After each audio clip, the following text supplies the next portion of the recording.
welcome to the newsroom. Breaking this hour. Amid the escalating war between Russia and Ukraine, US has brokered a peace deal. Let's first dive into the details of the peace deal brokered by United States. The US draft peace framework, reported by multiple sources, outlines a 10-year agreement establishing conditions for an armistice between Ukraine and Russia, with security assurances modeled on NATO's Article 5. The framework says NATO members would act in concert with the US if Russia carried out a significant or sustained attack across the armistice line, treating such an act as a threat to transatlantic peace. The 28-point draft includes reconfirming Ukraine's sovereignty, a comprehensive non-aggression pact, and strict limits on Ukraine's future military size. It would bar Ukraine from joining NATO, cap its armed forces at 6 lakh, and position European fighter jets in Poland.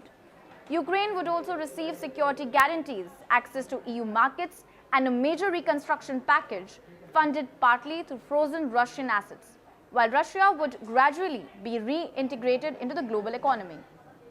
Territorial arrangements would also reflect current realities on the ground, with Crimea, Luhansk, and Donetsk recognized de facto as Russian and Kherson and Zaporizhia frozen along the contact line. A demilitarized buffer zone would be established in part of Donetsk.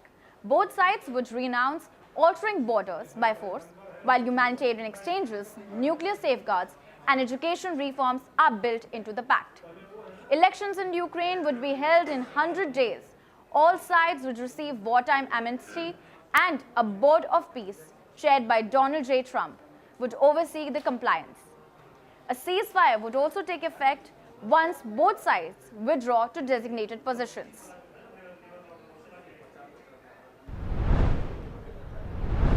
Post the reveal of the details, Ukrainian President Volodymyr Zelensky has come out saying Ukraine is working to ensure its national interests are fully reflected in ongoing peace plan discussions.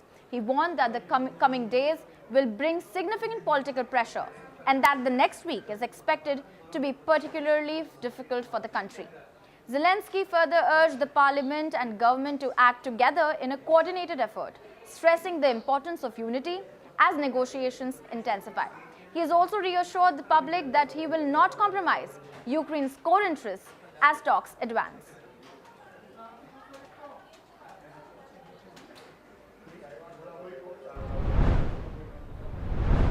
British Prime Minister Keir Starmer has stated that Ukraine must have the final say on its future, responding to US push for a peace deal in the ongoing war. Speaking in South Africa, Starmer emphasized that Ukraine should determine all matters related to its conflict with Russia. Meanwhile, the US has threatened to cut intelligence sharing and weapons supplies if Ukraine does not agree to the terms of a US-brokered 28-point peace plan.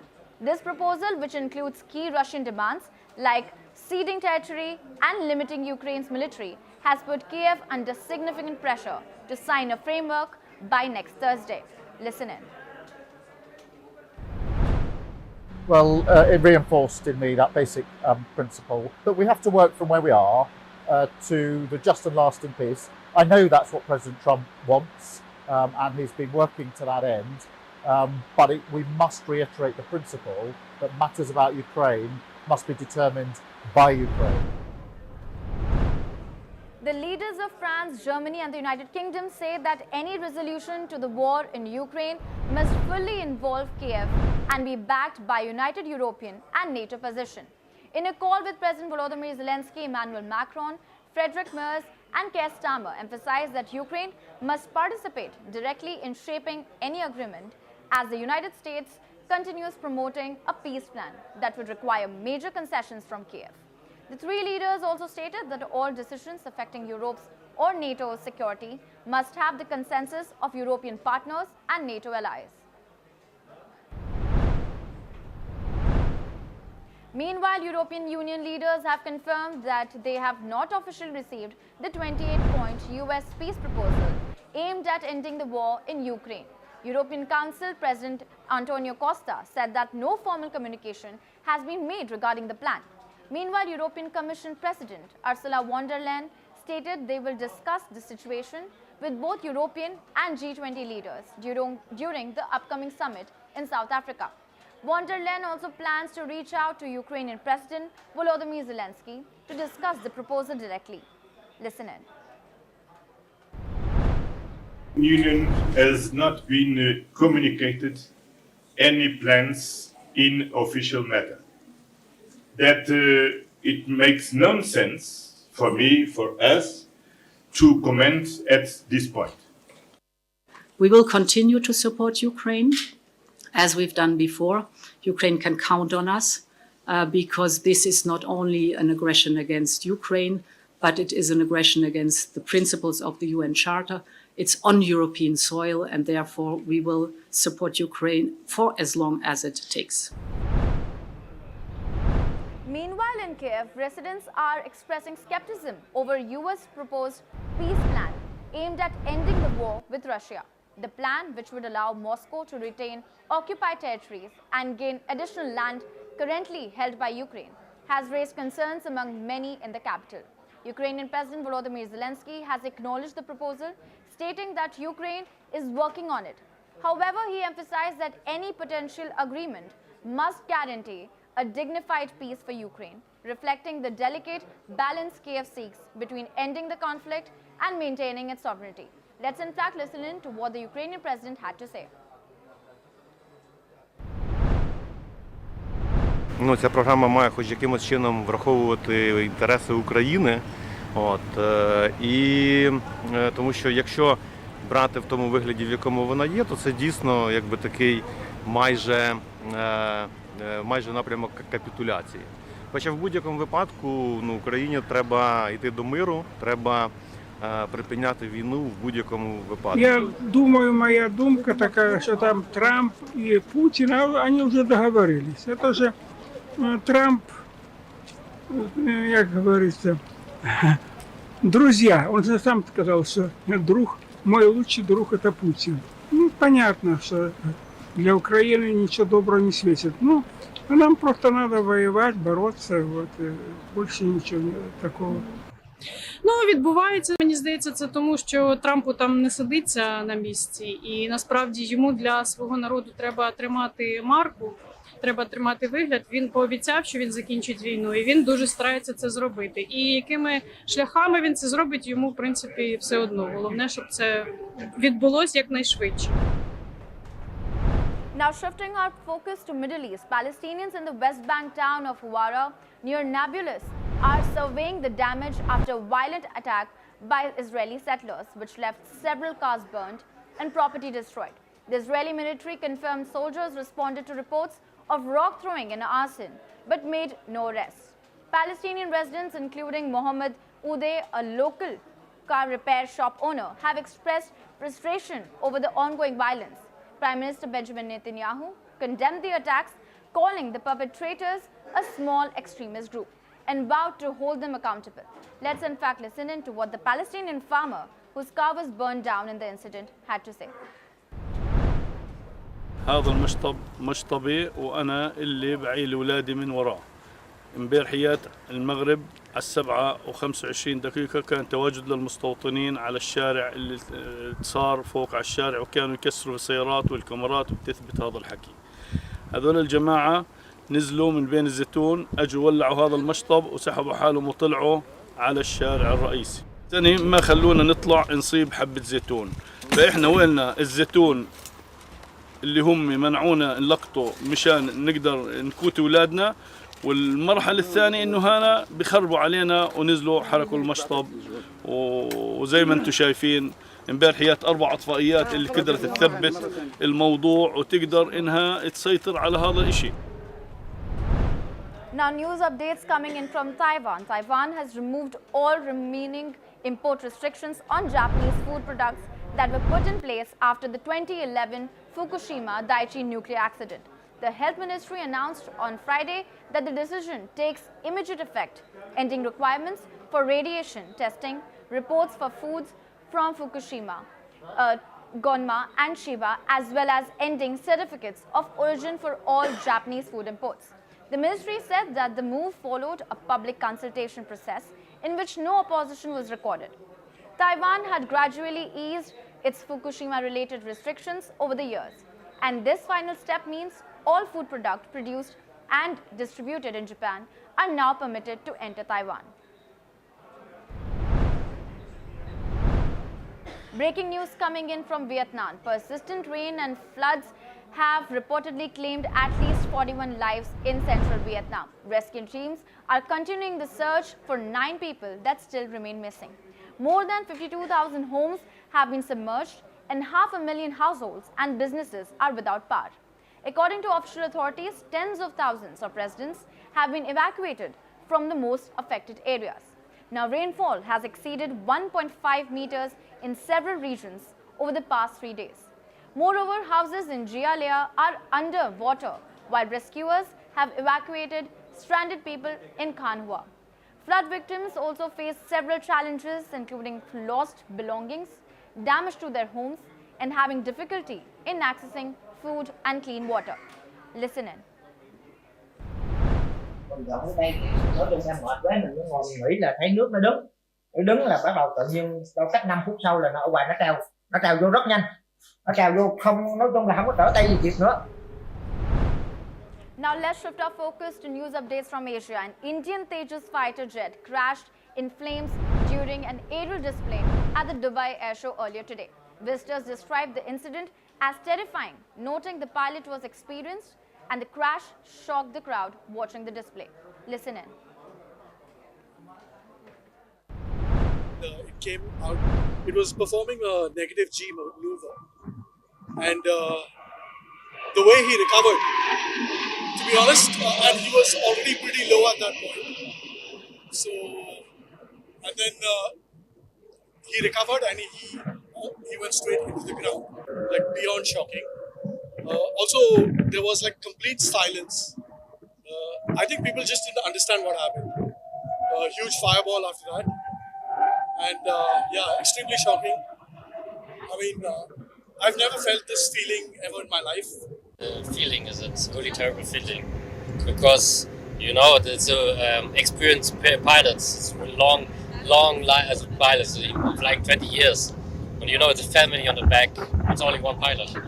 This is I'm feeling bad. Not the aircraft himself, only the pilot.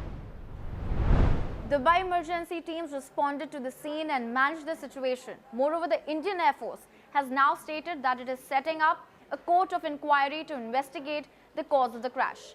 According to the reports, this is the second known incident involving the Tejas jet, which was built by Hindustan Aeronautics and powered by General Electric engines. The first crash occurred during an exercise in India in 2024. South Africa has declared violence against women a national disaster. The move follows countrywide protests and an online campaign held today. Women were encouraged to withdraw from the economy for one day and lie down for 15 minutes at noon, honoring the 15 females reportedly murdered and daily in the country. The state had earlier refused to classify the issue as a disaster, but reversed its position after evaluating the persistent and immediate risks posed by ongoing violence. Let's now listen in to what the protesters who participated in the rally had to say. GBV in South Africa is an extremely challenging issue for us. Sometimes we have been called the rape capital of the world. That is not a distinction that we would like to have here. It is an extreme situation. Some of us feminists call it a pandemic. I've had sisters, brothers, cousins, mothers affected by gender-based violence, affected by, sexual assaults. And I'm just here to represent them, knowing that they couldn't be here, knowing that they couldn't make it, and to represent every single woman and child in South Africa, knowing that we go through this every day. 15 women are killed every single day, and it's not talked about enough. Quite frankly, it's not talked about. Now, it is important to note that South Africa records some of the highest levels of gender-based violence in the world, with female murder rates 5 times higher than the global average, according to UN Women reports. The COP30 climate summit in Brazil has faced intense debate over fossil fuels today. The latest text released earlier today made no mention of fossil fuels, removing options that were part of earlier versions. This move has sparked strong objections from more than 13 nations. Now, the group of countries has sent a letter to the summit presidency saying they could not accept a deal without a roadmap to transition away from fossil fuels. This has set the stage for a showdown in the final hours of the conference.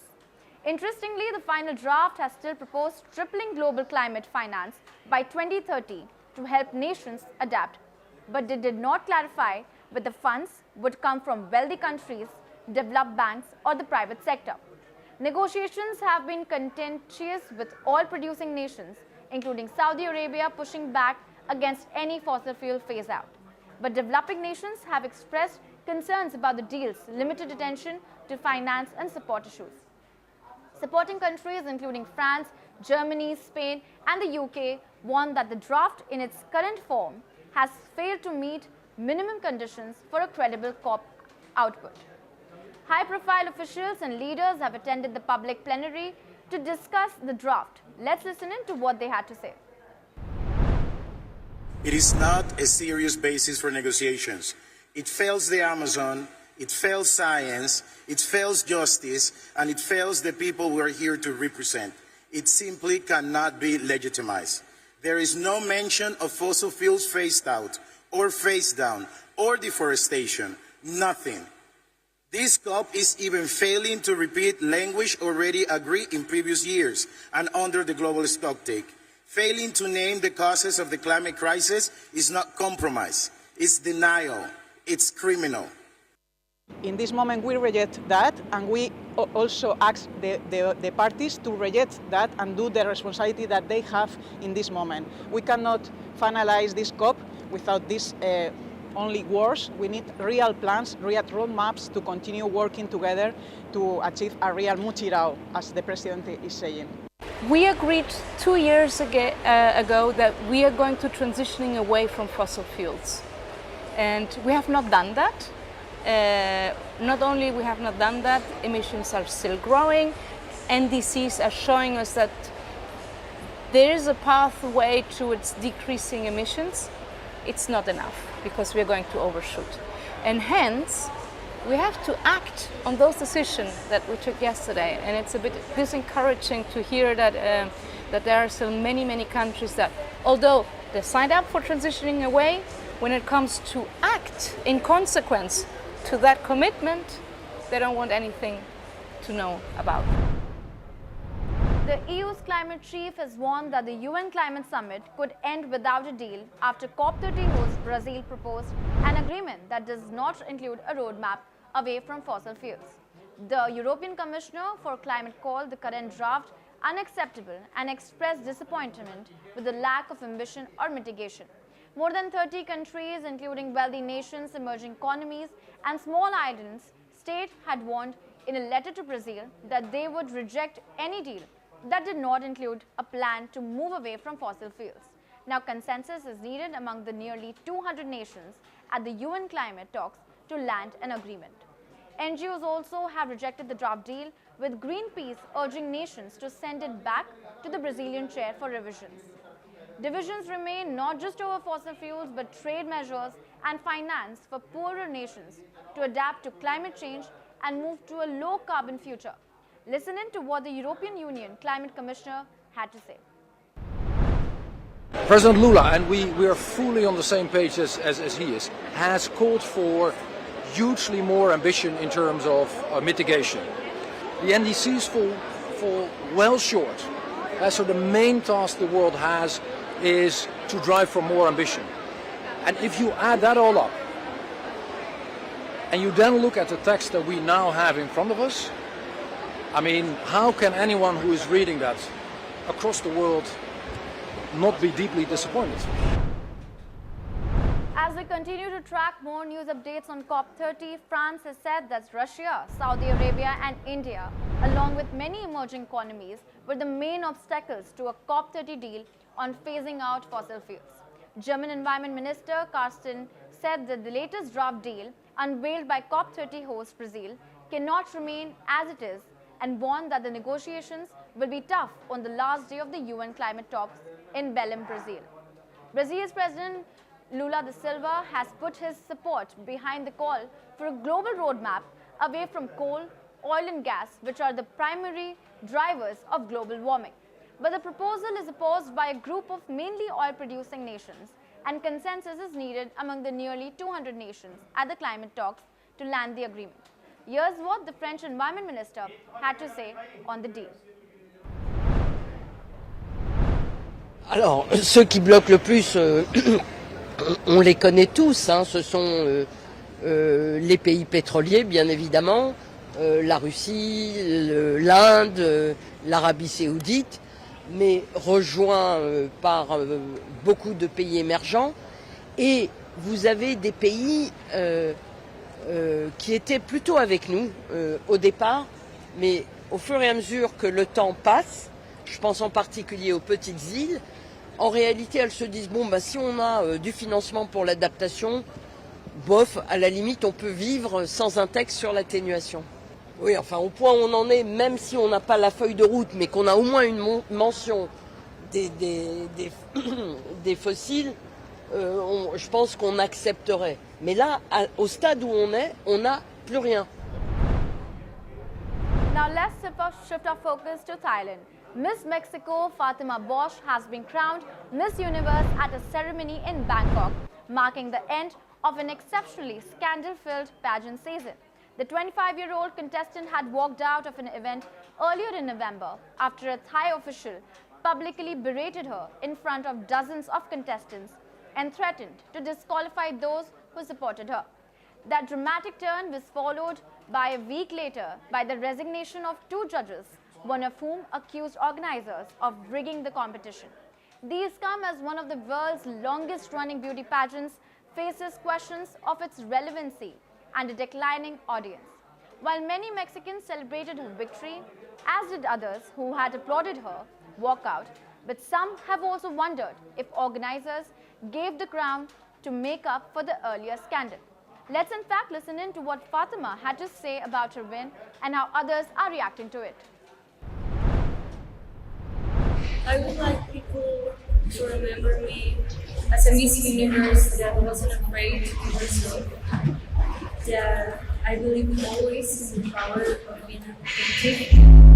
โอ้วิกขออนุญาตไม่พูดถึงแล้วกันนะครับ เพราะว่าเอาให้แฟนๆนางงามเป็นคนพูดถึงดีกว่าสำหรับผมขอแสดงความเคารพกับผลการตัดสินแล้วก็โอเค for Mexico congratulations because I know now I think it's the time for celebrate the time for have fun and success and I do hope when she homecoming a lot of big event waiting for her by the way I do support and congratulations again for Mexico fans. I'm so grateful that all the Mexican fans and I want Thailand and Mexico to continue to work together. And now we have a pretty much Mexican as well in Thai. And I would love to visit Mexico and then. With that, it's a wrap on the newsroom. Keep watching for more breaking news updates.